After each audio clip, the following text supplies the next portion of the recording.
దేవుని మహా ఉన్నతమైన నామమునకు మహిమ కలుగునుగాక. స్నేహితులారా, మీ అందరికీ కృపగల క్రీస్తు ప్రభు నామములో శుభవందనం తెలియచేస్తున్నాను.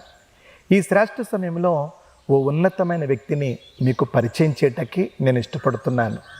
ఒకప్పుడు వారు భయంకరమైన చీకటి అనగా మాంత్రిక కుటుంబంలో పుట్టి పెరిగినవారు. అయితే ఆ చీకట్లో నుండి వారు ఆశ్చర్యకరమైన వెలుగులోనికి ఏ రీతిగా వచ్చారు, జ్యోతిర్మయుడైన యేసయ్య వారి జీవితంలో ఎటువంటి వెలుగు కార్యం జరిగించారో వారి సాక్ష్యం ద్వారా మనము తెలుసుకుందాం. అన్న వందనాలన్న, చాలా సంతోషం. మరి ఈ రోజున మీ శ్రేష్టమైన సాక్ష్యం మరి మేమంతా వినాలని ఆశపడుతున్నా ఉన్నా. అసలు జీవంగల యేసయ్య మీ జీవితంలోకి ఎలా అడుగు పెట్టాడు, అసలు మీరు ఆ పాపపు చీకట్లోంచి ఎలా బయటకు వచ్చారు అనే విషయాన్ని మరి స్నేహితులకు మీరు పూర్తిగా తెలియచేయండి. అసలు ముందుగా మీ కుటుంబ నేపథ్యాన్ని పూర్తిగా స్నేహితులకు తెలియచేయండి అన్న. అయిన యేసుక్రీస్తు వారి ఘననామంలో మీ అందరికీ కూడా నా నిండు వందనాలు తెలియజేస్తున్నాను. అదే సమయంలో దైవజనులు, ప్రేమ సోదరులు సతీష్ గారికి కూడా ప్రభు అయిన యేసుక్రీస్తు వారి ఘననామంలో నా నిండు వందనాలు తెలియజేస్తూ ఉన్నాను. ఈ కొద్ది సమయంలో నా సాక్ష్యం క్లుప్తంగా మీకు తెలియచేయాలని నేను సిద్ధపడి ఉన్నాను. మాది వెస్ట్ గోదావరి నల్లజర్ల మండలం తెలుగుచెర్ల. మా పూర్వీకులందరూ కూడా భయంకరమైన మాంత్రిక వృత్తి చేస్తూ జీవించేవాళ్ళు. అటువంటి భయంకరమైన కుటుంబంలో నేను కూడా జన్మించి అదే పరిస్థితిలో వారితో పాటు నేను కూడా మాంత్రికుడిగానే తయారయ్యాను. మా పూర్వీకులందరూ చేతబడులు, బాగుచేతలు, రక్షరేకులు, పంచాంగాలు కట్టుకుంటూ సంవత్సరాది పండుగ వస్తే జ్యోతిష్యాలు చూసుకుంటూ పంచాంగం పుచ్చుకుని ఊరంతా తిరిగే ఫ్యామిలీ మాది. ఇక ఆ సంవత్సరాదికి మీకు తెలిసింది ఏంటంటే మన భారతదేశంలో చాలామంది జ్యోతిష్యాలు చూపించుకుంటారు. అదేవిధంగా నేను, మా తండ్రి గారు, మేమందరం కూడా జ్యోతిష్యాలు చూసేవాళ్ళం. ఆ రోజుల్లో మేము జ్యోతిష్యాలు చూడడానికి ఊరంతా తిరిగేటప్పుడు మమ్మల్ని పిలిచేవారు. వారు పిలిచి ఇంటి యజమాని పేరు చెప్పి ఆ యజమాని పేరుని మీద జ్యోతిష్యం చెప్పమనేవారు. ఆ సమయంలో మేము జ్యోతిష్యాన్ని చెప్పేవాళ్ళం. ఏ పేరైతే ఉందో ఆ పేరుకు సంబంధించిన మొదటి అక్షరం మీద జ్యోతిష్యం ఆధారపడి ఉంటుంది. కాబట్టి తొలికందాలు 1 వేస బలం, నడికందాలు 2 వేసాల బలం, కణకందాలు 0, రాజపూజితం ఇంత, అవమానం ఇంత అని జ్యోతిష్యాలు చూసేవాళ్ళం. అలా చూస్తూ ఉన్నప్పుడు ఆ జ్యోతిష్యాన్ని వాళ్ళు నమ్మేవారు అనమాట. అటువంటి విగ్రహారాధన జీవితంలో ఉండి, భయంకరమైన మాంత్రిక వృత్తిలో ఉండి, ఎవరైనా ఒకవేళ అనారోగ్య పరిస్థితులు ఎవరొచ్చినా 12 సంవత్సరాల లోపు పిల్లలకు బాలగ్రహ అని, 12 సంవత్సరాల కంటే పెద్దవారికి గాలి చేష్టలని చెబుతూ ఉంటాం. ఆ విధంగా ఎక్కువ శాతం మా పూర్వీకులైన మేమైనా చెప్పేది ఏంటంటే, డబ్బు తీసుకోవాలి కాబట్టి, డబ్బు రాబట్టుకోవాలి కాబట్టి వాళ్ళని భయపెట్టి, ఇంకా మీరు కొద్ది రోజుల్లోనే చచ్చిపోతారు, మీరు చనిపోయే ముందు దేవుడు మిమ్మల్ని తీసుకొచ్చాడు, మీరు చేతబడి జరిగింది మీ మీద, మీరు బాగు చేయించుకోండి అని చెప్పేవాళ్ళు. వాళ్ళు భయపడిపోయి ఏం చేయాలి చెప్పండి అని తొందరపడిపోయినప్పుడు, మాకు డబ్బు ఎంత కావాలి, మాకు నల్లకోడి కావాలి, మా పూర్వీకులు సారా సీసా కావాలని ఇవన్నీ చెప్పేవాళ్ళం అన్నమాట. 21 నిమ్మకాయలు, 21 కొబ్బరికాయలు, కొత్త గుడ్డ, స్వీటు, ఇవన్నీ చెప్పేవాళ్ళం. వాళ్ళు పాపం భయపడి అన్నీ తెచ్చుకునేవాళ్ళు. డబ్బు మాత్రం అన్నీ ఇలాగ మాంత్రికుడి దగ్గరికి వచ్చేటప్పటికి వాళ్ళు ఏం చేస్తారంటే హాస్పిటల్ అన్నీ తిరిగేసేసి ఆ డబ్బంతా అవజేసుకుని వస్తారు. కాబట్టి మా నాన్నను బ్రతులాడితే కనీసం తక్కువ అంటే 1116 ఆ రోజుల్లో, ఎందుకంటే ఇంచుమించు నేను మారి 30 సంవత్సరాలు దరిదాపు కావస్తుంది కాబట్టి అంత క్రితం రోజుల్లో కాబట్టి ఇంచుమించు 1116 తీసుకునేవాళ్ళం. మా నాన్న వాళ్ళు రాగానే డబ్బు అవసరం కదా, అదే నిజానికి మంత్రం అనేది అబద్ధం తమ్ముడు. చేతబడులని ఏమి కాదు, అసలు ఏమి చేయలేవు. పంచాంగాలు కూడా అబద్ధమే, ఎందుకంటే మేము పంచాంగాలు పుట్టాం కాబట్టి. నా పేరు రమణ, చిత్త నక్షత్రం తులారాశి అని అంటుంటారు. ఏమండి, చిత్త నక్షత్రం తులారాశి అనుకోండి, రమణ, రాజు, రత్నకుమారి, రాజారావు ఇవన్నీ ఉంటాయి కదా. అందరూ ఒకేసారి పుట్టామా? అందరూ ఒకసారి చస్తామా? మరి అందరూ పేదోళ్ళు ఉన్నారా? అందరూ ధనవంతులు ఉన్నారా? అందరూ చదువుతున్నారా? అందరూ చదవట్లేదా? కొందరు చదువుకుంటున్నారు, కొందరు ఉద్యోగాలు చేసుకుంటున్నారు, కొందరు మధ్యలో చచ్చిపోతున్నారు, కొందరు ముసలోళ్ళు అయ్యేదాకా ఉన్నారు. మరి అలాంటప్పుడు పంచాంగం అనేటప్పుడు రా అనేటప్పుడు చిత్త నక్షత్రం తులారాశి అంటే రానివాడు అందరూ అయితే మరి ఆ వచ్చిన ప్రకారం అందరూ ఒకేసారి చావాలి, అందరూ ఒకేసారి ఒకలాగా ఉండాలి, అంతే కదండి. మరి లేకపోతే ఇది అబద్ధం అయి ఉండాలి కదా. కాబట్టి ఇలా ఉండేవాళ్ళం. అయితే మేము ఆ రోజుల్లో ఏం చేసేవాళ్ళం అంటే బాగు జాతలు అన్నాం అనుకోండి, బాగు జాతలు అంటే మా నాన్నగారు లిస్ట్ రాసి ఇచ్చేస్తారు. నిమ్మకాయలు ఇన్ని, కొబ్బరికాయలు ఇన్ని, సూదులు ఇన్ని, పసుపు కుంకుమ సాంబ్రాణి అగరపొల్లలో ముగ్గు ఇవన్నీ కావాలా. ఎందుకంటే వాళ్ళ దగ్గరికి వెళ్ళి ఏదో చేస్తున్నాం కదా, చేసామనిపించుకోవాలి కదా అక్కడ కదా, చేసామనిపించుకోవాలా. మా నాన్న అడ్వాన్స్ తీసుకుంటాడు కదా, బాగు జాతరలకి అడ్వాన్స్ తీసుకుంటాడు. అడ్వాన్స్ తీసుకుని తాగుతాడు. బాగు జాతర రోజున వెళ్ళేటప్పుడు తాగుతాడు. వాళ్ళు అక్కడ ఇంచుమించు 1.5 లీటర్ సారా తెస్తారు. ఆ అక్కడికి వెళ్ళినాక తాగుతాడు.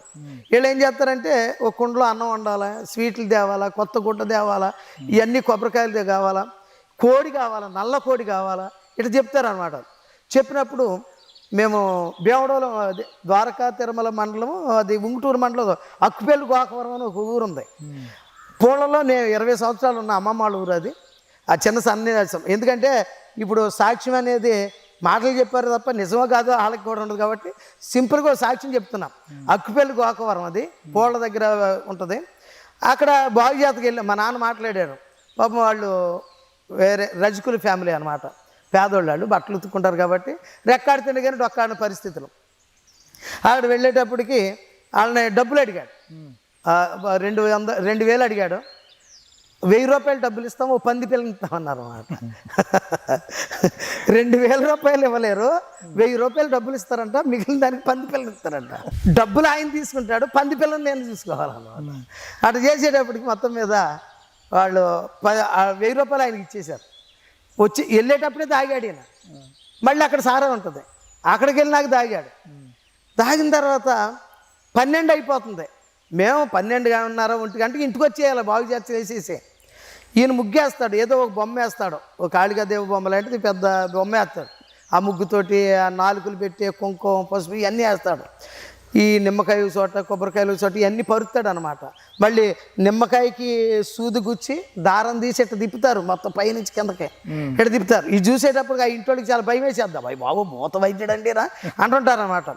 ఈయన ఏం చేశాడంటే వెళ్ళేటప్పుడు తాగాడు, అక్కడికి వెళ్ళాక తాగేశాడు.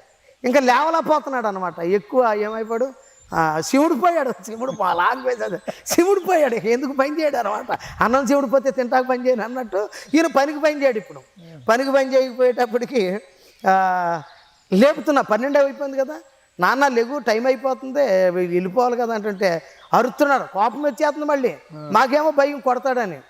ఆవిడ అంటాడు, రే ముగ్గేయి అంటున్నాడు, నన్నేయమంటున్నాడు. ఇప్పుడు నాకేమొచ్చు చూడటం తప్ప ఏత్త రాదు, నాకు చూడటమే తప్ప వేయడం రాదు. ఏత్తవా ఏ కొట్టేనా అంటున్నాడు అనమాట. ఈయంతో దెబ్బలు ఎక్కడ తింటామని వచ్చిరాంతేతోటి వేసేసాను బొమ్మ. వేసేటప్పటికి వేసేసిన తర్వాత మొత్తం సర్దేశాను. ఈయన 2 గంటలు లేచాడు. 2 గంటలు లేచి మొత్తం వాళ్ళందరినీ కేకేసి రక్షరేకులు కట్టాడు.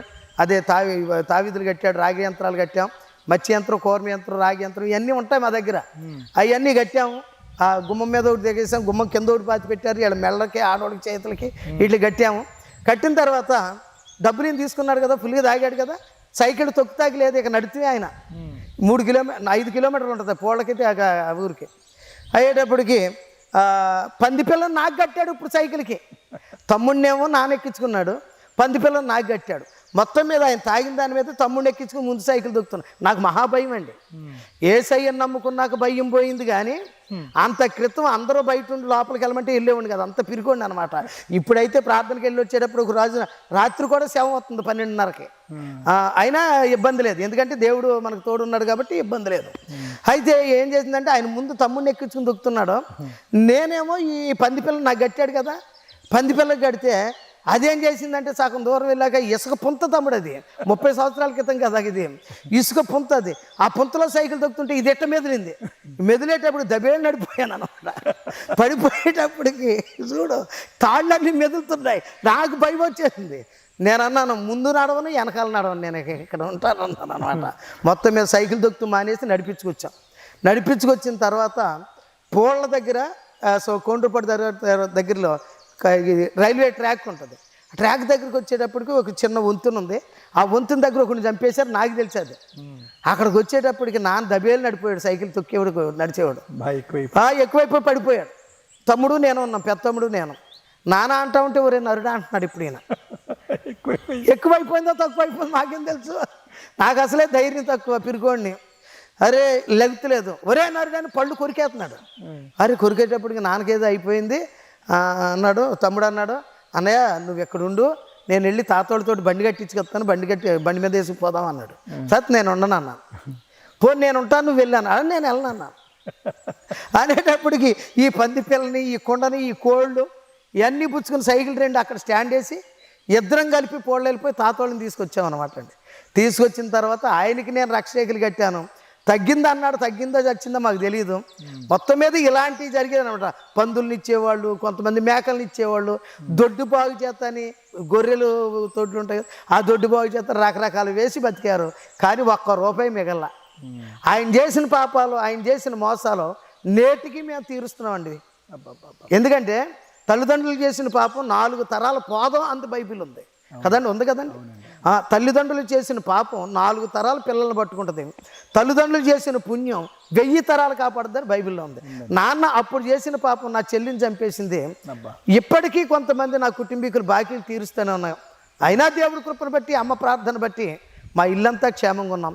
చాలా ఇంట్రెస్టింగ్గా ఉందన్న మీ యొక్క జీవిత సాక్ష్యం. అవును, మరి మీరు ఈ యొక్క జ్యోతిష్కము ఇవన్నీ చెప్తూ ఉండేవారు కదా, అసలు మీ జీవితంలోకి ఆ మాంత్రిక ఆ యొక్క స్థితిలో నుండి అసలు క్రీస్తులోకి మీరు ఎలా వచ్చారు? ఆ క్రీస్తులోకి రావడానికి కారణం ఎవరన్నా?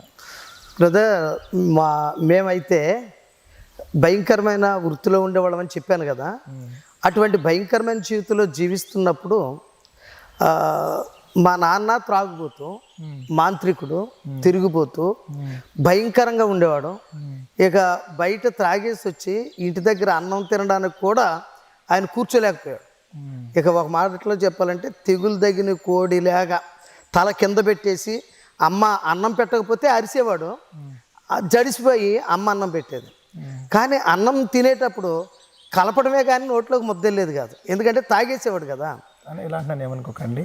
మరి అప్పట్లోనే మరి అంటే దాదాపు 1116 అంటే అప్పట్లో మరి చాలా ఎక్కువ అమౌంట్. అవును, మరి అమౌంట్ అంతా ఇంట్లోకి ఇచ్చేవారా లేకపోతే? అసలు ఇంట్లోకి వస్తే మేము కోటీశ్వర్లు అవ్వాలి కదా ఈ పాటికే.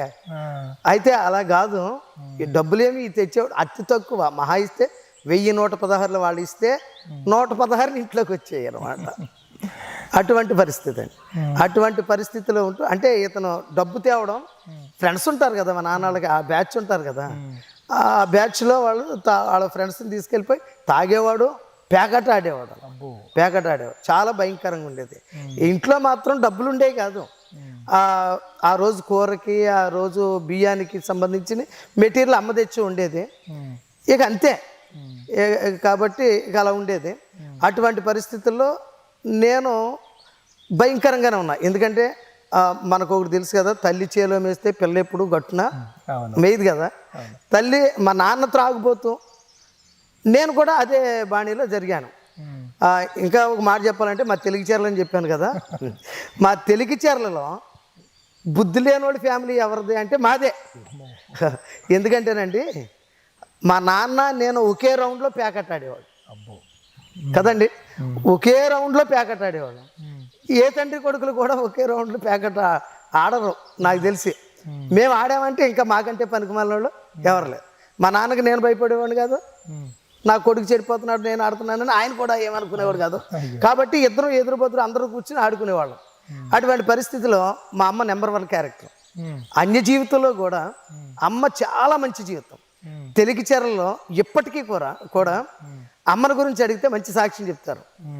శ్యామల మంగ, మా అమ్మ పేరు శ్యామల మంగ. ఎందుకంటే మేము మాంత్రిక కుటుంబంలో పుట్టాం కాబట్టి జోసఫ్ అనేది ఇప్పుడు అంటే నేను రక్షించబడిన తర్వాత. ఆ రోజు నక్షత్రాలను బట్టి మా తాతగారి పేర్లు పెట్టి, మా తాతగారి పేరు దొడ్డిగర్ల వెంకటరత్నం, మా నాన్నగారి పేరు దొడ్డిగర్ల పుష్పదంతరావు, అమ్మ పేరు శ్యామల మంగ, నా పేరు లక్ష్మీ వెంకటరమణ. ఇదనమాట మా ఇంట్లో. మేము మా అమ్మ నాన్నకి 6 పిల్లలమే. 6 పిల్లలమైతే ఓ చెల్లి, 3 ఆడపిల్లలు 3 మగ పిల్లలు. ఓ చెల్లి ఎద్దు పోళ్ళలో ఉండేవాళ్ళం అమ్మమ్మలది. అక్కడ ఎద్దు ఇక్కడ కొడితే స్పాట్లో కింద పడి చచ్చిపోయింది. అప్పుడు ఏమన్నారంటే పుష్పారావు చేసిన పాప మా పిల్లని కొట్టేసింది అన్నారు. అటువంటి పరిస్థితిలో ఉండేవాడు. అలా ఉంటూ ఉండేటప్పటికి మా నాన్న ఎటువంటి వాడు, నేను కూడా అలాగే ఉన్నాను కదా. అమ్మకు మనశ్శాంతి కోల్పోయింది. ఎందుకంటే భర్త త్రాగుబోతు, పిల్లోడు తిరిగిపోతూ అయిపోయాడు. మనశ్శాంతి ఇలా ఉంటే ఇంట్లో కూడా అసలు శాంతి ఉండదు. మనశ్శాంతి లేకుండా పోయింది. మనశ్శాంతి లేకుండా పోయేటప్పటికి అమ్మకు ఒక ఆశ ఉంది ఏంటంటే, భర్త త్రాగిపోతేనా తిరిగిపోతేనా అతను ఎలా బతికినా 6 పిల్లలు దేవుడు మాకు ఇచ్చాడు అని చెప్పి సంవత్సరానికి ఒకసారి చిన్న తిరుపతి తీసుకుపోయేది మమ్మల్ని. ఆ దేవుడు నా పిల్లల్ని చల్లగా చూస్తే నా భర్త మంచోడు కాకపోయినా నా పిల్లల్ని చూస్తారని చెప్పి అమ్మ ఇక వెళ్ళిపోయి అందరికీ గుండ్లు కొట్టించేది. నిజానికి పాస్టర్ గారు మీకు చెప్తున్నాను, మాకు మధ్యలో కటింగ్లు ఏముండేవి కదా. ఆ రోజుల్లో ఇప్పి కటింగ్ అని పోలీస్ కటింగ్లు అని ఉండేవి నా చిన్నతనంలో. కానీ మాకు ఆ కటింగ్లే ఉండేవి కాదు. మా చెల్లికి జడేసేది, నాకు కూడా జడేసేది. జడకు రిబ్బన్లేం కాదు, అదే బట్ట ముక్కల్ని కట్ చేసి వాడితోనే ముడేసేసేది. అదే జడ సంసోన్ జడలాగా ఉండేది అనమాట. అటువంటి పరిస్థితులు ఇక సంవత్సరానికి ఒకసారి గుండు కొట్టించేది, మళ్ళీ వచ్చి తల పెంచుకునేవాళ్ళం. అంత నిష్ఠాగరిష్ఠురాలే అమ్మ. మంచి భక్తి చేసేది. రూపాయి బిళ్ళలంతా బొట్టు పెట్టుకునేది. ప్రొద్దున్నే లేచి తులసికోట చుట్టూరు తిరిగి దండం పెడితేనే కానీ మాకు అన్నం కూడా పెట్టేది కాదు. అటువంటి భక్తి చేసేది. అలాంటి భక్తి చేస్తూ మంచి సాక్ష్యం కలిగిన మా అమ్మ అన్యులుగా ఉంటూ కూడా మంచి భక్తి చేసి మంచి సాక్ష్యం సంపాదించుకుంది. మంగ అంటే చాలా మంచి పేరు, మా అమ్మ పేరు మంగ. అయితే ఆమె ఏం చేసిందంటే ఇంచుమించు 4 సార్లు చచ్చిపోవాలనుకుంది. ఎందుకంటే మా నాన్న త్రాగుబోతాడు, ఇంట్లో అమ్మకు మనశ్శాంతి ఉండనివ్వడం. ఇప్పుడు నేను కూడా నా తండ్రి లాగానే ఉన్నాను. అందరిలో నవ్వులు పాలైపోయింది మా కుటుంబం. ఇక మేము ఆరాధించే దేవుళ్ళు నా భర్తను మార్చలేదు, నా పిల్లల్ని మార్చలేదు. ఇటువంటి వాళ్ళతో నేను మనశ్శాంతిగా బ్రతకలేని, నేను చేసిన భక్తి అంతా వ్యర్థం అని చెప్పి నా పిల్లలు మారరు, ఇంకా అనవసరం నా బతుకు, పెద్ద కొడుకు ఇలాగైపోయాడు, నా భర్త ఇలాగైపోయాడు, ఈ బ్రతుకు మీద ఎందుకంటే అప్పులు చేసేసేవాడు నాన్న. బాగుజాతలకు వెళ్ళి రక్షరేఖలు కట్టి పంచాంగాలు చూసి జ్యోతిష్యాలు చెప్పి డబ్బు సంపాదించినా అప్పులు చేసేవాడు. ఆ అప్పులేమో అమ్మని అడిగేవారు వచ్చి. అమ్మ తట్టుకోలేకపోయింది. ఇక కొడుకు వీడి పెద్దోడే, నేను పెద్దవాడిని, అప్పటికి ఎదుగుతున్నాను, నేను పెద్ద కొడుకుని వీడి ద్వారా కూడా ఉపయోగం లేదని చెప్పి 4 సార్లు చచ్చిపోవాలనుకుందండి.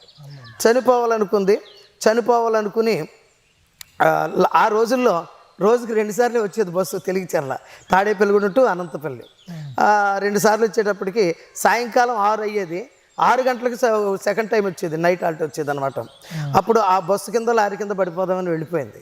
అయితే ఆ బస్సు కింద పడదామని అనుకున్న ఈ లోపల ఎవరో ఒకరు వెళ్ళి రక్షించేవాళ్ళు అనమాట.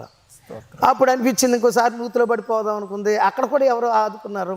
అప్పుడు అనిపించింది ఈ దేవుళ్ళు ఎవడో కూడా నన్ను బతకడానికి మనశ్శాంతిని ఇవ్వట్లేదు, చావడానికి కూడా పర్మిషన్ ఇవ్వట్లేదు, అసలు ఈ బతుకు అర్థమని సావును కూడా విరమించుకొని ఇక బతుకు ఇక ఎప్పుడు చద్దాం దేవుని చిత్తం అనుకుని అలా బ్రతకడం మొదలుపెట్టింది. ఈ లోపల ఓ మంచి దైవజనుడు మా ఇంటికి దగ్గరే ఉంటుంది. ఆ పాస్టర్ గారు ఏం చేశాడంటే, అమ్మ నువ్వు చనిపోవడం ద్వారా ఉపయోగం ఏముంది, నీకోసం 2000 సంవత్సరాల క్రితం ఒక దేవుడు చనిపోయాడు, యేసు ప్రభువారు చనిపోయాడు. ఆ యేసుక్రీస్తు ప్రభువారు నీ బ్రతుకులను మార్చగలడు. ఆ యేసుక్రీస్తు ప్రభువారు నీ జీవితంలో మనసుని మంచి మనసుగా నెమ్మదినివ్వగలిగిన వాడు. ఆయన్ని అంగీకరించు అంటే అమ్మ అన్నది, అమ్మో యేసు ప్రభువారు అంటే మా ఆయన చంపేస్తాడు, మా ఆయన మాంత్రికుడు, అటువంటి పరిస్థితుల్లో ఆయన అలా ఉంటాడు, నేను యేసు ప్రభువారు నమ్ముకుంటే అసలు ఏమీ అనుకుండగానే తాగొచ్చి కొట్టేస్తాడు కదా, తాగొట్టుకొట్టి ఇప్పుడు ప్రార్థనకి వెళ్ళి ప్రభువు నమ్ముకున్నానంటే ఇక నన్ను బ్రతకనివ్వడు అని చెప్పింది. ఆయన చెప్పేటప్పటికి మొత్తం మీద అయితే అమ్మా నువ్వు యేసుక్రీస్తు ప్రభువారి దగ్గరికి డైరెక్ట్గా వచ్చే అవసరం లేదు, ఇప్పుడే రహస్యంగా మీ ఆయన గారు లేనప్పుడు మీ ఇంట్లో ప్రార్థన చేసుకో. దేవుడు యేసు ప్రభువారు ఎక్కడ ప్రార్థన చేసినా దేవుడు వింటాడు, ఆయన వినే దేవుడు కాబట్టి నువ్వు రహస్యంగా ప్రార్థన చేయి, నీ కుటుంబం మారుతుంది. మారిన తర్వాత నువ్వే కాదు నీ ఇంట్లో అందరూ దేవుడి దగ్గరికి వస్తారని ఆ పాస్టర్ గారు వాక్యం చెప్పారట. ఆ మాటలు మనశ్శాంతి లేని మా అమ్మకి కొంత మనశ్శాంతిని ఇచ్చేటప్పటికి ఇక నాటి నుంచి ప్రార్థన చేయడం రాదు కదా అమ్మకి. నిష్ఠాగరిష్ఠురాలై విగ్రహారాధన జీవితంలో అన్యభక్తి చేశాం కదండి, ఆ భక్తిలో ఉన్న అమ్మకి ప్రార్థన చేయడం రాదు. మొత్తం మీద చేసేది, మా యేసయ్య మా భర్తను మార్చండి, తాగుబోతును మార్చండి, నా కొడుకు కూడా చెడిపోయాడు, నా పెద్ద కొడుకు బాగుంటే మా పిల్లలందరూ బాగుంటారు, వాడికంటే చిన్నోళ్ళందరూ బాగుంటారు, వీడిని మార్చు, మా భర్తను మార్చు, కుటుంబంలో శాంతిని అని ప్రార్థన చేసేది. ప్రార్థన చేసేటప్పటికి మొత్తం మీద అలాగే రహస్యంగా గదిలో కూర్చొని ప్రార్థన చేసేది. మొత్తం మీద ఒక ఆదివారం ప్రార్థనకి వెళ్ళాలనిపించింది అమ్మకి, మా అమ్మగారికి ప్రార్థనకు వెళ్ళాలనిపించింది. ప్రార్థనకు వెళ్ళాలనిపించి ప్రార్థనకు వెళ్ళింది. ఓ బైబిల్ లేదు, ఏమీ లేదు. ప్రార్థన చర్చి పక్కనే కాబట్టి ప్రార్థనకు వెళ్ళింది. వెళ్ళి వచ్చేటప్పటికి నాన్న కర్ర పుచ్చుకుని గుమ్మలో కూర్చున్నాడు అనమాట. గుమ్మలో కూర్చున్నాడు. ఇంటికాడ లేదు కదా. మొత్తం మీద ఎక్కడికి వెళ్ళిందని ఎంక్వైరీ చేస్తే చర్చికి వెళ్ళిందని చెప్పారు, ప్రార్థనకి వెళ్ళిందని చెప్పారు. ప్రార్థనకు వెళ్తాం ఏంటని కర్ర పుచ్చుకున్నాడు. కర్ర పుచ్చుకొని దయచేసి అక్కడ రాగానే చర్చిలో నుండి వస్తూ ఉంది, ఈయన కర్ర పుచ్చుకొని బయట కూర్చున్నాడు. అమ్మకి అసలే భయం, అంటే ఏమనకుండానే కొడతాడు కదా. ఇప్పుడు మరి యేసు ప్రభు అంటే విగ్రహారం చేయకూడదు, బొట్టు పెట్టకూడదు, ఇవన్నీ అనేవాళ్ళు కదా. కాబట్టి ఇక నా పని అయిపోయింది అనుకుంది. మొత్తం మీద ఎక్కడికి వెళ్ళావని కొట్టాడు, ఎరగొట్టేశాడు. తల పగిలిపోయింది అనమాట. తల పగిలిపోయి పీట పుచ్చుకుని ఇట్టు కొడితే తల పగిలిపోయింది. ఏడిస్తే మమ్మల్ని కొట్టేవాడు. అటువంటి కష్ట పరిస్థితిలో ఉన్నాం. సరే కదని చెప్పి ఆ రోజు అయిపోయింది. పాస్టర్ గారు వచ్చారు కానీ సరి చేస్తే ఆయన మేనమామ అవుతాడు నాన్నకే. ఆయన కూడా తిట్టాడు. ఆయన వెళ్ళిపోయాడు. అమ్మ అలాగే ఉంది. ఇక అమ్మ ఏమనుకుందంటే పిల్లల్ని తీసుకుని నా పుట్టింటికి వెళ్ళిపోదాం. ఇక మనశ్శాంతి ఉంచడు, కనీసం ప్రార్థన అంటే ఇన్నాళ్ళు ఈ దేవుళ్ళని మొక్కాను, యేసు దేవుళ్ళు కూడా మొక్కితే నా బ్రతుకుల్లో మనశ్శాంతి వస్తుందేమని మొక్కితే ఇక్కడికి వెళ్ళనివ్వట్లేదు అని చెప్పి వెళ్ళిపోదాం పుట్టింటికి వెళ్ళిపోదాం అనుకుంది. ఏమ్మా ఎందుకు వచ్చామని అడుగుతారు కదా మా అమ్మోళ్ళు. మరి విషయం చెప్పాలి కదా నేను. అంటే ఏం చెప్తాను, ప్రార్థనకి వెళ్ళాను అందుకే కొట్టాడు, ప్రార్థనకి వెళ్ళొద్దు అన్నాడంటే మరి నీ భర్త చెప్పిన మాట నువ్వు వినాలి కదా అంటారు కదా మా అమ్మోడు కూడా అంటారు కదండి. అందుకని చెప్పి ఇంకా అక్కడికి వెళ్ళడం మానేసింది. అక్కడికి వెళ్ళడం మానేసి రహస్యంగా ఉపవాసం ఉండి ప్రార్థన చేయడం మొదలుపెట్టింది. ప్రార్థన చేయడం మొదలుపెట్టిన తర్వాత క్రమంగా 1993వ సంవత్సరం నవంబర్ నెలలో ప్రభు నన్ను దర్శించాడు. ప్రభు నన్ను దర్శించాడు. నేను నల్లజర్ల మండలంలోనే మారలమూడి అనే ఊరుంది, ఆ ఊరికి వెళ్ళాను అన్నమాట. అప్పటికి నా పరిస్థితి ఏంటంటే నేను ఆంజనేయ స్వామి భక్తుడిని అనమాట. పొద్దున్నే మంగళవారం పొద్దున్నే లేచి ఆంజనేయ స్వామి కొబ్బరికాయ కొడితేనే కానీ బీడీలు కూడా కాల్చేవాడిని కాదు.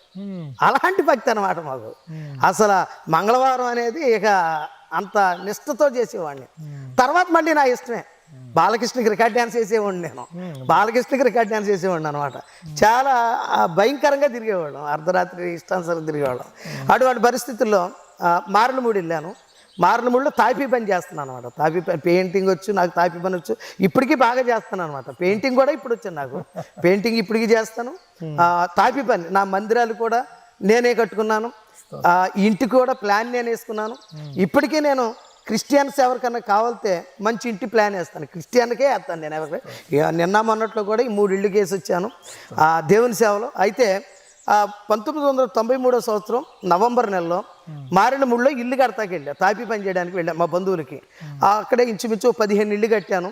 తాపీ పని చేసుకుంటూ ఉండగా మా చిన్నాన్నగారు వాళ్ళ బావమరిది బాబ్జీ గారు, ఆయన కూడా విగ్రహారాధన జీవితంలో నిష్ఠాగరిష్ఠుడే వ్యక్తి చేసేవాడు. ఎలా అంటే సంవత్సరానికి ఒక్కసారి విజయవాడ వెళ్ళి గుండు కొట్టిస్తేనే కానీ మనశ్శాంతి ఉండేది కాదు. అటువంటి ఆయన మా ఆత్మీయ తండ్రి ప్రకాష్ బాబు గారు, దోబచెర్ల కల్వరి సువార్త ప్రార్థనా సహవాస వ్యవస్థాపకులు. ఆయన దగ్గర ఆయన చెప్తున్న వాక్యం విని ఈయన మారాడు.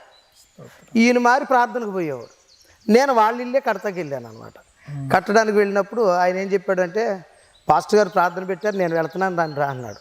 నేను మా ఆంజనేయ స్వామి భక్తుడిని, నేను మాకు మీ భక్తి సాధ్య కుదరదో, నువ్వు వెళ్ళు నేను రానన్నా. రానని భోంచేసి ఈ ఇల్లు కట్టుతున్న ఇంటి మీదే బేస్మెంట్ మీద పూడిస్తే దాని మీద పక్కేసుకొని పండుకున్నా. పండుకునేసరికి అక్కడ జరుగుతుందంటే ఆ రోజు ప్రకాష్ బాబు గారు వచ్చారు. కృతజ్ఞత కూడికాడ వాక్యం చెప్తున్నారు. వాక్యం చెప్తా ఉండేటప్పటికి నేను పండుకుని వాక్యం వింటున్నా. నిద్ర పట్టకపోయేసరికి నేను ఆలోచించడం మొదలుపెట్టాను. ఆలోచించడం మొదలు పెడితే అప్పుడు వాక్యం ద్వారా ప్రభు నాతో మాట్లాడాడు. అప్పటి నుంచి నేను మారడం మొదలుపెట్టాను. ఇంతకీ మా అమ్మ బాగా ప్రార్థన చేస్తుంది. అవును, మెయిన్ ఏంటంటే ఇప్పుడు నేను మారలమూడి వెళ్ళడానికి, అక్కడ దేవుడు నాతో మాట్లాడడానికి మూల కారణం ఏంటంటే మా అమ్మ ప్రార్థన చేస్తుంది. నేను ప్రార్థనకు వెళ్ళాలి అంటే నా ఇంట్లో నా కొడుకు మారాలి. నా కొడుకు మారితే నేను వెళ్ళిపోవచ్చాక. ఇంకా ఆయన మారిపోయాడు అనుకో, ఇంకా ఆయన మారిపోయిన తర్వాత నన్ను ఈయన కూడా ఏమనడం. కాబట్టి నా కొడుకు మారితే నా కుటుంబం మారిపోయినట్టే అనుకుంటున్నాను కదా. అమ్మ ప్రార్థన చేస్తుంది. ప్రార్థన చేస్తూ ఉండేటప్పటికి 1993 సంవత్సరంలో మారేడుమూడిలో ప్రకాష్ బాబు గారు ఆ పాట ద్వారా ప్రభు మాట్లాడాడు. ఇక అప్పటి నుంచి ప్రార్థనకి వెళ్ళడం కూడా మొదలుపెట్టాయి. బాబ్జీ గారు అన్నాను కదా, మా చిన్నాన్నోళ్ళు బావమరిది మారేడుమూడిలో ప్రార్థనకు వెళ్ళడం మొదలుపెట్టాను. ప్రార్థనకు వెళ్ళడం మొదలుపెట్టిన తర్వాత ఇక బీడీలు కాలుతాను, సిగరెట్లు కాలుతూనే ఉండేవాడిని, ప్రార్థనకి వెళ్ళేవాడిని. ఆ ప్రార్థనకి వెళ్ళేటప్పటికి ఒక్క పొడి నోట్లో వేసుకుని బీడీ మళ్ళీ వచ్చేటప్పుడు 3 hours పట్టేస్తుంది అక్కడ చర్చికి వెళ్ళి రావాలంటే. ఈ లోపల మాకు బీడీ కాల్చకపోతే ఆగదు కదా, అందుకని చెప్పి ఓ సిగరెట్ కాల్చేసి ఒక్క పొడి వేసుకుని మళ్ళీ స్మెల్ రాకుండా వెళ్ళి ప్రార్థనకి వెళ్ళి వచ్చేసేవాడిని అనమాట. ఇలాగూ ఒక 7-8 నెలలు జరిగిందండి. జరిగిన తర్వాత మారేడుమూడి నుండి వచ్చేసాను. అమ్మ ఇంకా ప్రార్థన చేస్తుంది, నేను సంపూర్ణంగా మారలా. ఎందుకంటే మేము నాన్న ఈ మాంత్రిక వృత్తులు చేయడం గురించి తినడానికి తిండి ఉండేది కాదు, చాలా కష్టం అయిపోయేది. మా పూర్వీకులు మీకు తెలుసు కదా, దొడ్డిగారుల అంటే మీ భీమవరంలో కూడా చాలా మంది ఉన్నారు. మీ చర్చికి ఆపోజిట్లో 2 ఎకరాలన్నర ఉంది, ₹1 కోటి ఉంటుంది ఎకరం అది కదా. వాళ్ళు మరి రిలేటివ్ అనమాట. మాది అచ్చెన్నపాలెం, వాళ్ళది మాది కూడా అచ్చెన్నపాలెం అండి. మా తాతోళ్ళకి 60 ఎకరాలు ఉంది అక్కడ. మా తాతోళ్ళు ఏం చేశారంటే ఒక ఏటపోతుకి ఒక కావుడికొలికి ఎకరం ఇచ్చేసేవాడు. అంత మంచి ఫ్యామిలీ అనమాట మాది. దొడ్డిగారులు అంటే తెలుగుగారులే కానీ అడ్డగారులు అనమాట, అడ్డంగా ఉంటారు, దేనికి ఉపయోగం ఉండదు. జ్ఞానం ఉంది కానీ దేనికి ఉపయోగపడదు. అటువంటి భయంకరమైన పరిస్థితుల్లో ఉన్న నన్ను అక్కడి నుండి మారేడుమూడి నుండి వచ్చేసిన తర్వాత అమ్మ ప్రార్థన చేస్తుంది, మనకు ప్రార్థన రాదు. కానీ అక్కడికి వెళ్ళిన తర్వాత ఎందుకో ఒక రోజు రాత్రి 9 గంటలకి భోంచేసి ఎందుకు వెళ్ళామంటే అక్కడ చాటపర్రు మురళీమోహన్ గారి ఊరు అనమాట. సినిమా యాక్టర్ మురళీమోహన్ గారి ఊరు ఏలూరు పక్కన ఉంటుంది చాటపర్రు. ఆ ఊరు కూలి పనికి వెళ్ళాం, ఊడుపులు ఓడడానికి, కట్టేతలు కట్టేయడానికి వెళ్ళామన్నమాట. మరి కూలి పనే కదా మా పని. ఆ కూలి పనికి వెళ్ళినప్పుడు ఆ రోజు అక్కడ అమ్మ నేను తమ్ముడు వెళ్ళాము. అక్కడ అందరితో పాటు ఉండగా నేను ఎందుకో ప్రార్థన చేయాలనిపించింది. 9 గంటలకు మోకరించాను.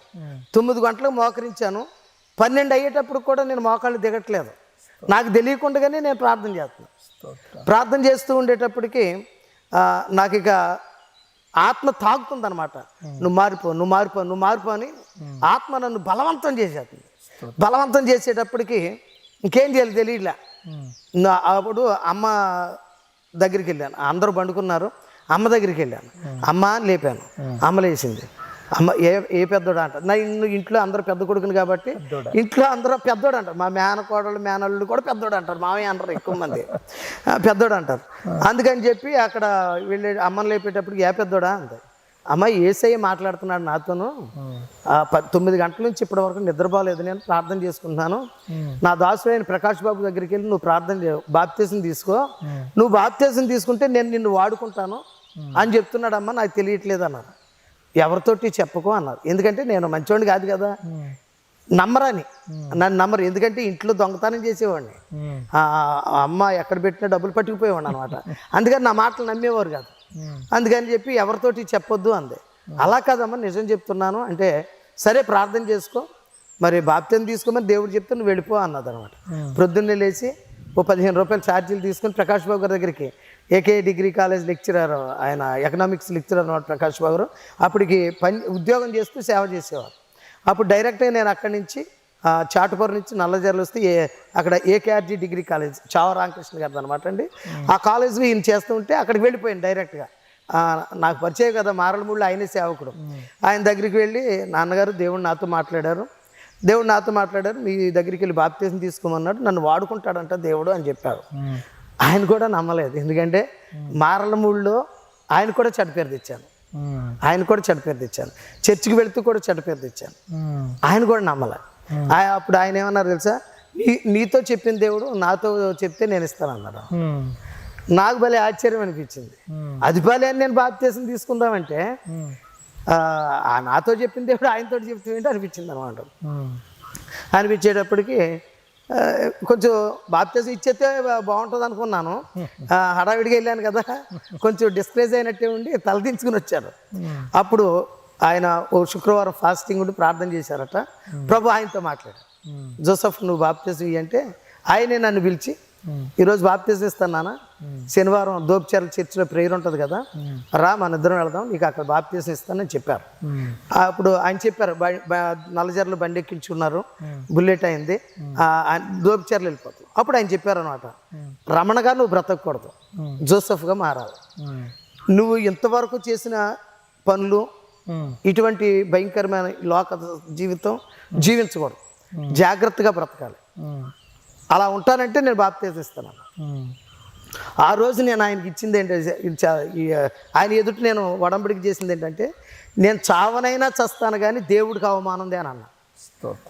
ఆ రోజు నిర్ణయించుకున్నా. మరి ఆయన గుర్తుందో లేదో తెలియదు. మహానుభావుడు, మంచి సేవకుడు అండి, నెంబర్ 1 స్పీకరు, చక్కని విద్యావేత్త అండి, మంచి పేరు కలిగిన వాడు.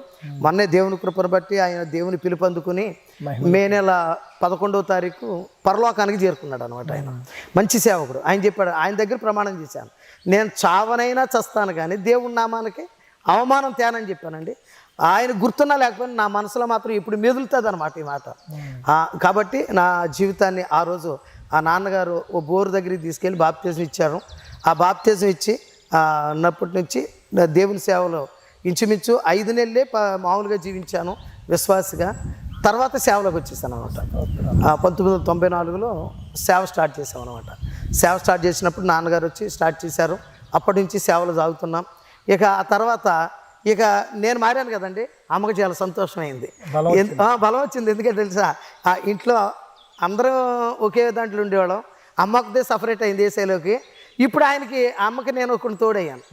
కాబట్టి నాన్న ఏం చేశాడంటే, ఇక ఎవరిష్టం వాళ్ళది, పెద్దోడు వెళ్ళాడు కదా, నువ్వు కూడా ప్రార్థన చేసుకో అన్నాడు అనమాట.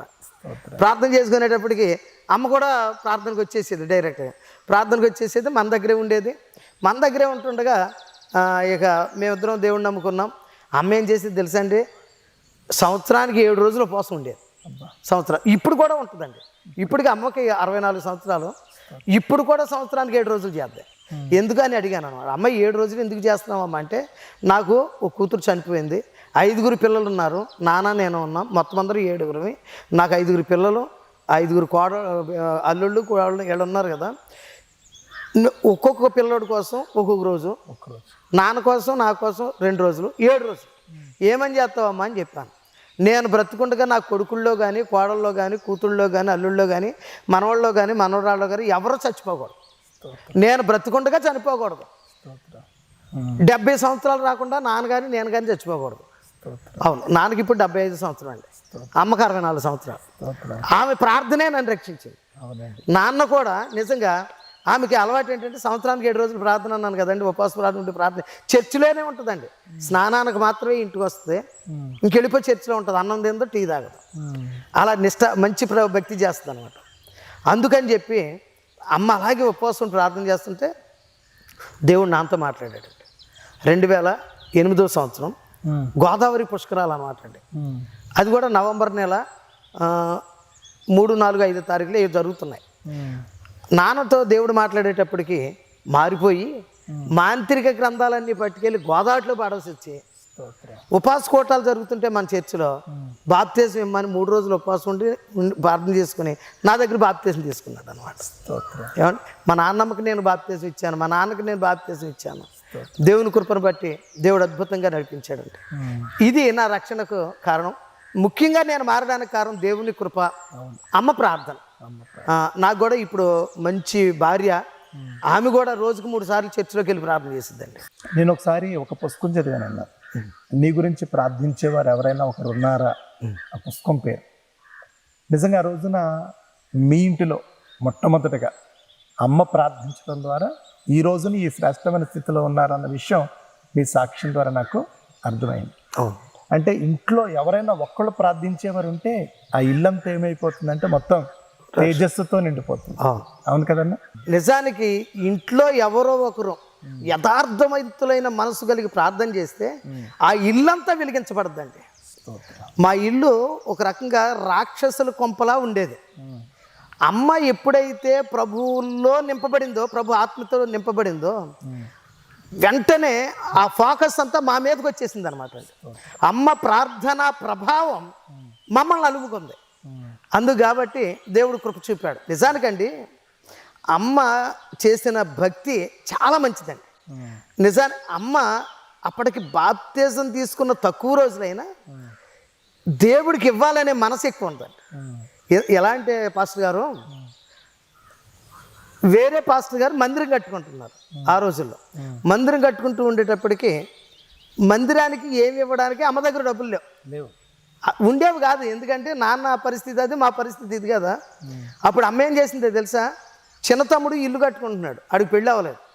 చింతమ్ముడు ఇల్లు కట్టుకుంటున్నాడు, ఇంటికి కొత్త గుమ్మం పెట్టింది. దేవుడికి ఏదో ఒకటి ఇవ్వాలి, మందిరానికి ఇవ్వాలి. మందిరం అనేది దేవుని ఇల్లు కదా. మనం చచ్చిపోవచ్చు కానీ మందిరం చావదు. మందిరం స్థిరంగా ఉంటుంది, మందికి ఆలయంగా ఉంటుంది. కాబట్టి ఇంటికి పెట్టిన కొత్త గుమ్మం పట్టుకెళ్ళి ఇచ్చేసింది పాస్టర్ గారు. ఇంటికి పెట్టేసి గోడలు సగం కట్టేసింది, పీకేసి పట్టుకెళ్ళిపోయిందండి. అమ్మ చేసిన పనికి మాకేమైంది తెలుసా? ఈ రోజున మా ఇల్లు ఇంచుమించు 10 గుమ్మాల ఇల్లు. మా తమ్ముళ్ళు ఇద్దరు ఒకే బిల్డింగ్ కట్టుకున్నారు, పెద్ద బిల్డింగ్. దానికి 15 గుమ్మాల ఇల్లు. అంటే ఒక గుమ్మం పెట్టుకోనే కెపాసిటీ లేని మా బ్రతుక్కి మా అమ్మ ఇచ్చిన గుమ్మానికి ఇన్ని గుమ్మాలు ఇచ్చారు. నిజానికండి మాకు ఇద్దరు చెల్లెళ్ళు ఉన్నారు. ఇప్పుడు చెల్లెళ్ళకి మంచి బిల్డింగ్ ఉంది, చిన్న చెల్లెళ్ళు కూలికి వెళ్తారు, వాళ్ళకి మంచి బిల్డింగ్ ఉంది, మాకు మంచి బిల్డింగ్లు ఉన్నాయి. అంతేకాదు మా ఫ్యామిలీ అంత ప్రశాంతంగా బ్రతకగలుగుతున్నాం. ఇదంతా మేము ఆలోచిస్తే మా అమ్మ ప్రార్థన బట్టి మేము ఆశీర్వదించబడ్డాం. ఇంకో మాట చెప్పాలంటే పాస్టర్ గారు, ఈ సాక్ష్యం వింటున్న వారు ఎవరిలోనైనా సరే, ఏ కుటుంబంలోనైనా సరే, ఆ కుటుంబానికి సంబంధించిన వాళ్ళు ఇంట్లో ఉన్న భార్య కానీ ఇంటి తల్లి కానీ ప్రార్థన చేస్తే ఆ ఇంట్లో ఉన్న పరిస్థితులే దేవుడు తారుమారు చేసేస్తాడండి. దేవునికి స్తోత్రం. నిజం. మా అమ్మ ప్రార్థన మాకు తెలుసండి. ఈ రోజున రెక్కాడితేనే కానీ డొక్కాడని పరిస్థితులు అప్పుడు. ఈ రోజున కరోనా కదండి, 2 నెలల నుంచి ఇంచుమించు ఆరాధనలే, అయినా ప్రభు పోషిస్తున్నాడు. ఇప్పటికీ అమ్మండి రోజుకు 3 సార్లు చర్చిలోకి వెళ్తుందండి ప్రార్థన చేసుకోవడానికి. ఇంకో మాట చెప్పిన 4 గంటలు రాత్రి పొద్దున్నే 4 గంటలకు లేచిపోద్ది, గంట ప్రార్థన చేసిద్ది. ఇప్పుడు ఏమంటారు, పనికి వెళ్తున్నారు, ఉపాధి హామీ పైన ఆ పనికి వెళ్ళిపోద్ది అమ్మ. ఇప్పుడు 64 సంవత్సరాల్లో ఆ పనికి వెళ్తుంది.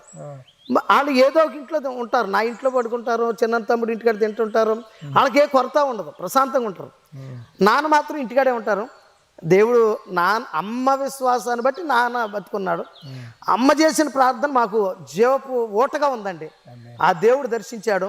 ఇందు మూలంగా నేను తెలుసుకున్నది ఏంటంటే, సమాజంలో ఎవరైనా సరే గతంలో మాలాంటి భ్రష్టత్వం కలిగిన జీవితాలు లాంటి వాళ్ళు ఇప్పుడు ఎవరైనా ఉంటే, ఆ ఇంట్లో తల్లి కానీ చెల్లి కానీ ఎవరో ఒకరు ప్రార్థించేవాడు ఉంటే, మంచి గృహిణి, ఆ ఇళ్ళు వెలుగుమయమవుతాయి అనేది నేను తెలుసుకున్న నగ్న సత్యం. నిజానికి నేను ఇంచుమించు 3 రాష్ట్రాలకి సేవ చేయడానికి వెళ్తున్నాము. వెళుతూ ఉండేటప్పటికి ఎక్కడికి వెళ్ళినా అమ్మని గురించి సాక్ష్యం చెప్పకుండా మానలేరు. ఎక్కడికి వెళ్ళినా మా ఆత్మీయ తండ్రి ప్రకాష్ బాబు గారి గురించి సాక్ష్యం చెప్పకుండా ఉండలేదు. నేను రక్షించబడింది ప్రకాష్ బాబు గారి దగ్గర, నన్ను రక్షించగలిగింది యేసయ్య, రక్షణలోకి తేవడానికి కారకురాలు ప్రార్థనా పరురాలు అమ్మ అన్నమాట. కేవలం ప్రార్థన పరిస్థితులు మార్చును అన్న విషయం మీ సాక్ష్యం ద్వారా నేను మరొకసారి గుర్తించాను. ఓకే తమ్ముడు. ఎందుకంటే ప్రార్థన పరిస్థితులు మార్చాయి. నిజంగా మరి ఈ రోజున మరి సాక్ష్యం వినేవారిలో చాలామంది తమ కుటుంబంలో చాలా కఠినమైన పరిస్థితులు, అంత మాత్రమే కాకుండా చాలా భయంకరమైన పరిస్థితులతో బాధపడే వాళ్ళు చాలామంది ఉన్నారన్న. దయచేసి మీరు ఒక శ్రేష్టమైన ఉన్నతమైన దేవుని యొక్క సేవలో ఉన్నారు, వారి కోసం కూడా చిన్న ప్రార్థన చేయమని నేను మిమ్మల్ని కోరుకుంటున్నానన్న. తప్పకుండా పాస్టర్ గారు, తప్పకుండా ప్రార్థన చేద్దాం. ప్రార్థన చేసుకుందాం. అత్యున్నత సింహాసనమునందు ఆసీనుడా, ప్రేమ కలిగిన తండ్రి, కృప కలిగిన యేసయ్య, నీ పరిశుద్ధమైన పాదములకు వందనాలు స్తోత్రాలు చెల్లిస్తూ ఉన్నాం. గతించిన 29-30 సంవత్సరాల క్రితం పాపపు ఊపిలో శాపము చేత నశించిపోతున్న నా జీవితాన్ని నీ కృప చేత, మా తల్లిగారి ప్రార్థన చేత నన్ను విమోచించి నీ సేవకుడిగా తీర్చిదిద్ది అనేకమైన చోట్ల మీరు వాడుకుంటున్న రీతిని బట్టి కృతజ్ఞతాస్తుతులు చెల్లిస్తూ ఉన్నాం. ప్రభువా, ఎవరైనా ఈరోజు మా వంటి జీవితంలో జీవిస్తూ ఇంకా రక్షణ లేక, మారు మనసు లేక, కుటుంబంలో శాంతి సమాధానం లేక జీవిస్తున్న ప్రతి ఒక్కరికి కూడా శాంతి సమాధానం రక్షణ దయచేయండి. ఏ కుటుంబంలోనూ శోధన లేకుండా మీ కృప చూపండి. ఈ సాక్ష్యం ద్వారా అనేకమంది జీవితాలు రక్షణలోకి రావడానికి సహాయం చేయండి. నీ మహిమ కొరకు సమస్తమును సమకూర్చి నీత్యానుసరంగా నడిపించమని యేసునామములో ప్రార్థన చేసి వేడుకొనుచున్నాము తండ్రి. ఆమేన్. ఆమేన్. స్నేహితులారా, ఈ సాక్ష్యం మీకు ఆశీర్వాదకరంగా ఉండినట్లయితే మీ స్నేహితులకు, బంధువులకు తప్పకుండా షేర్ చేయండి. అంత మాత్రమే కాకుండా ఇటువంటి శ్రేష్టమైన సాక్ష్యాన్ని మీకు పరిచయం చేసిన ఈ ఛానల్ని సబ్స్క్రైబ్ చేయండి, మరియు ఖచ్చితంగా ఈ వీడియోని లైక్ చేయండి. దేవుడు మిమ్మల్ని అందరినీ దీవించునుగాక. ఆమేన్.